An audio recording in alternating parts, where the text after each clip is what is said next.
children alone, families in distress, people without hope, poor and suffering populations. These are the uncomfortable realities ignored by many.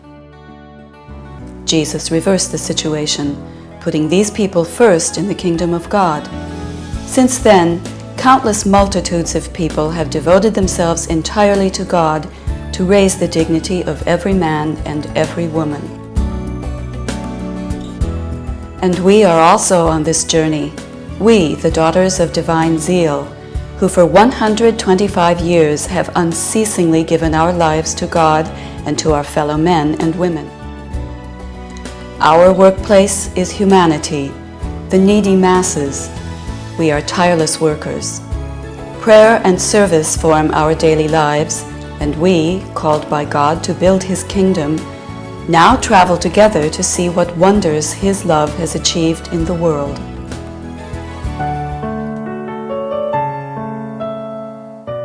It all began in 1878 in Messina.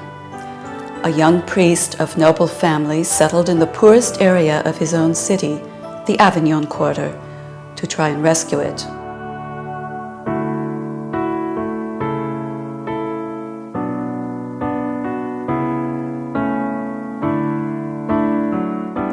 Since his youth, he had been struck by the words of Jesus. The harvest is plentiful, but the workers are few. Pray therefore to the Lord of the harvest to send workers into his harvest. There in that abandoned neighborhood, he decided to become a good worker himself. The city began to call him the crazy priest, but he forged ahead despite thousands of difficulties, certain he was acting upon the will of God. He began to gather men and women helpers around him, and he founded 2 religious communities, the Daughters of Divine Zeal on March 19, 1887, and the Rogationists in 1897. In 1889, a 20-year-old girl named Maria, later known as Sister Nazarena, joined the emerging congregation, fully embracing the spirit in which Father Hannibal had begun his work. She became a faithful member and a reference point for the nuns. The church and her own sisters named her co-foundress of the order.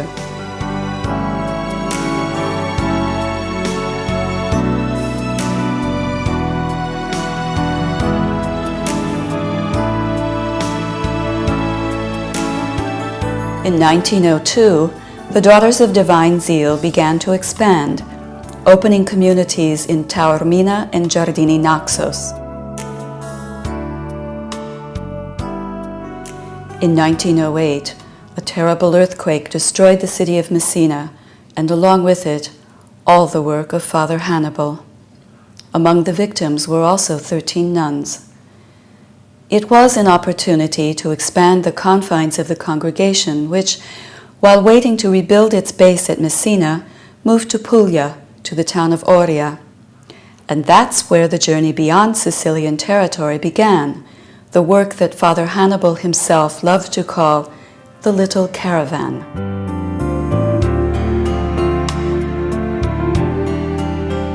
At first, all our works were aimed at fulfilling the charism of the Rogate through the acceptance, training, and Christian education of girls, according to the needs of the territory, creating orphanages, work centers, schools, and catechisms.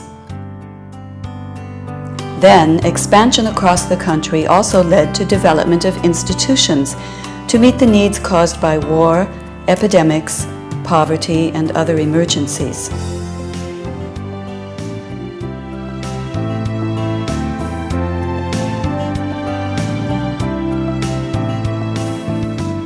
Nowadays, we find group homes for young people, shelters for mothers and children, childcare support for families, schools of all types and levels, daycare centers for minors, spiritual centers, and homes for university and parish apostles. Zeal for the human and Christian development of every person makes us women who are close to all suffering in a way that's often hidden, yet effective in restoring hope and joy.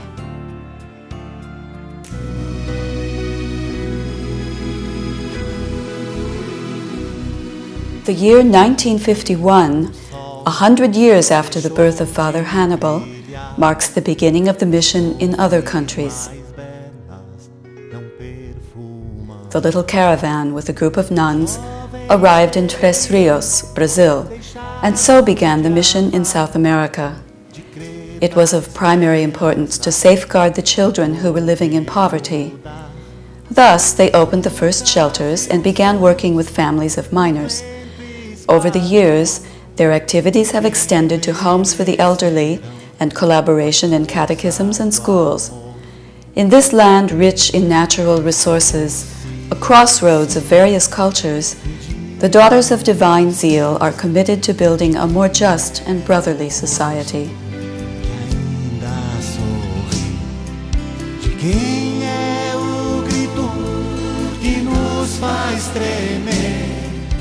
Today, there are day centers for street children, primary and secondary schools, homes for university students, nutrition and natural medicine centers, and parish mission activities.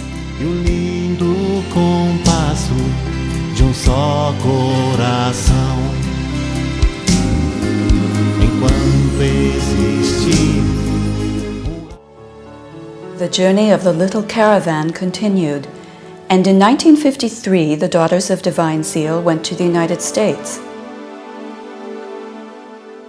In Goshen, and later on in Reading, in the growing Italian communities, immigrants looking for jobs and often left to themselves were the harvest which the Daughters of Divine Zeal came to gather. Later on, they were placed in parish nursery and elementary schools.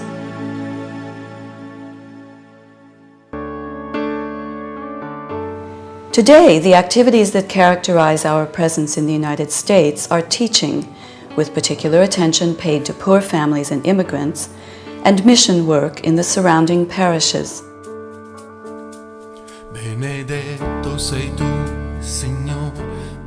Continuing around the globe, we come to another country, Australia, where Italian immigrants needed help and comfort from fellow countrymen and women.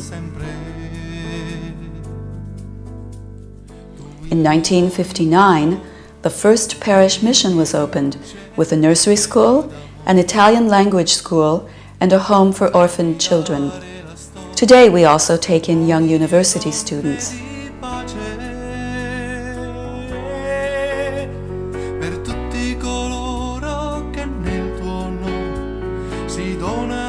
The little caravan crossed the Mediterranean in 1959 and landed in Spain, in Alzola, generating enthusiasm among young women for the charisma of Father Hannibal and a willingness to follow Jesus.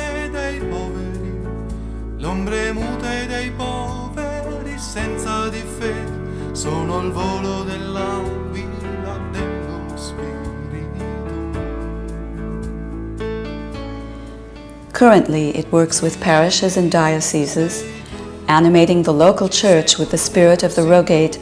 It provides families with childcare, helps at-risk minors with day centers, and assists mothers with children in community centers.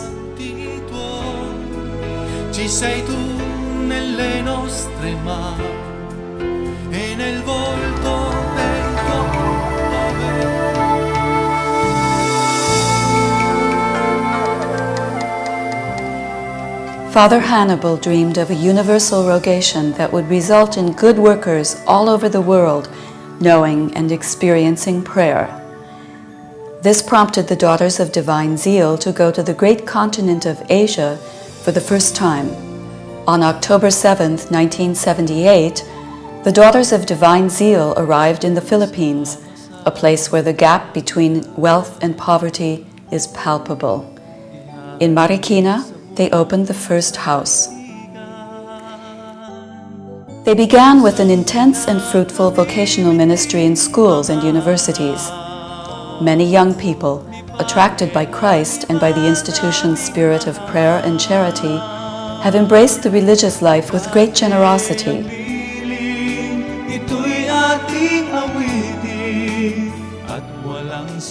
The works currently going forward in this area are truly plentiful.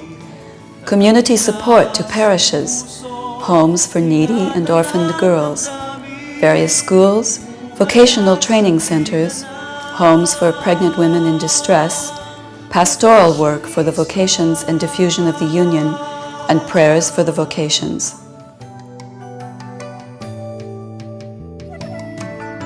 Karami ng taong sa ating lumipas, punong-puno ng... A great harvest awaited the Rogate on the same continent, Indonesia.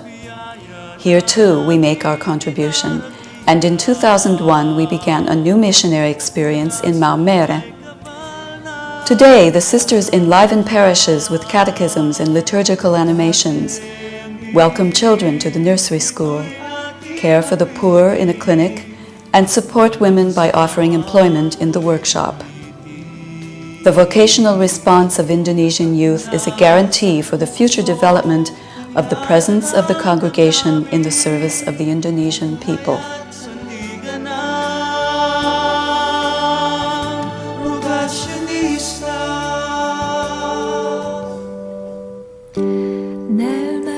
The Asian region is vast, and it exerts a great attraction for the Daughters of Divine Zeal, who went to Seoul, Korea in 1986. Here too, the little caravan has brought the joy of following the Lord and the zeal of serving the harvest. In a society with a Catholic minority, our presence serves to bear witness to the evangelical values of respect for other people and dialogue with other religions. We are busy caring for children in group homes, with kindergartens, with the vocations ministry, and in the spiritual center.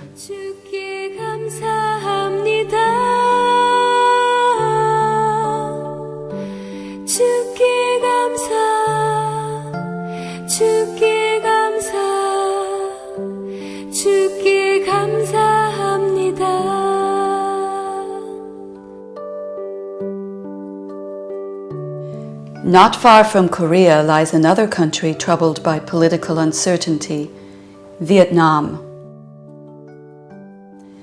Present here since 2008, among Catholics who live their faith in precariousness, the Daughters of Divine Zeal are the symbol of God's presence. In Ho Chi Minh City, they are busy teaching English and inspiring vocational enthusiasm in young people.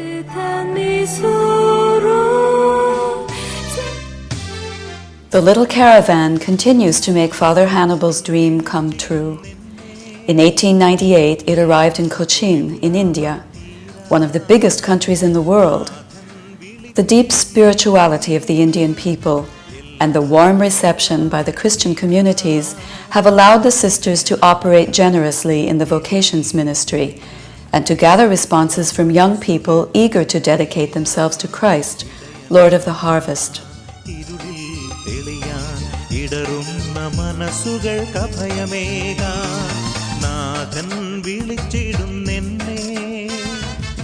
Today, the apostolic work is focusing on the education of new generations. Thus, new schools and after-school programs have been launched. Computer courses have also been added, along with workshops, homes for children and university students, centers for vocational discernment and apostolate activities with parishes and dioceses. Special attention is also given to conditions of poverty through long-distance adoptions which foster the human and cultural growth of children.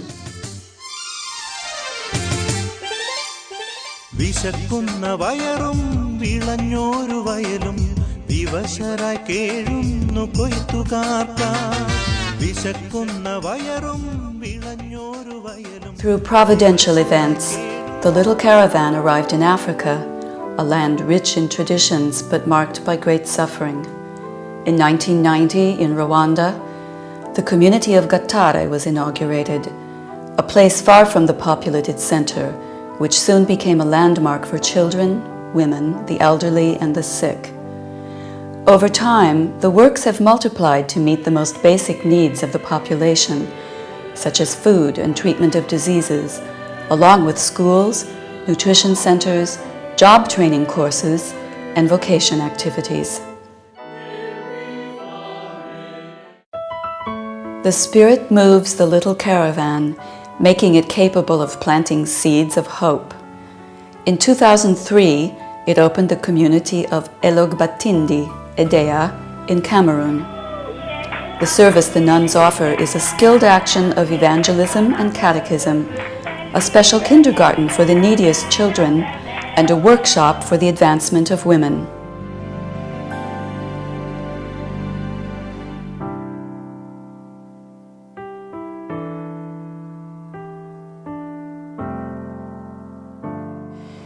The negative consequences of the totalitarian regime in Albania impelled the Daughters of Divine Zeal to go to Plane, where, in 1993, they were greeted with joy by Albanian people in need of hope and faith. Today, the sisters lovingly treat the diseases of the poor in a medical and hearing clinic, promote education with schools, and encourage the human and Christian growth of people of all ages. Hearing-impaired children are taken into group homes and daycare centers aimed at their social and cultural integration.